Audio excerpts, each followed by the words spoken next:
tugeze wa mwanya mwiza wo gutanga ituro ryacu. Hari abavandimwe barabidufashamo, tuguma aho twicaye kugira ngo dutange ituro ryacu. Nyuma y'iri turo rusange turaza kugira umutambagiro w'amaturo, turaza gufashwa n'abakristu babiteguye.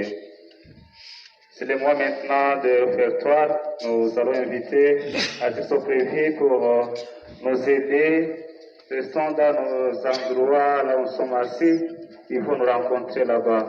Kwa sasa ni muda wa kutoa sadaka na tunaomba kila mmoja abaki kwenye anakaa, wandugu wataukuta huko ili tuweze kutoa sadaka zetu. Moment for factory, we are asking everybody to stay sitting. We have our brothers and sisters giving us to give what we brought to Jesus, to God, as thanksgiving. After this, we shall have the procession of offerings that are brought, and the Christians who are prepared for it, and let us accompany them. Nyuma ya maturo rero rusange turaza gufashwa n'abandi bakristo bateguye umutambagiro. Tubikurikirane kandi tubikore mu isengesho. Murakoze.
Yeah.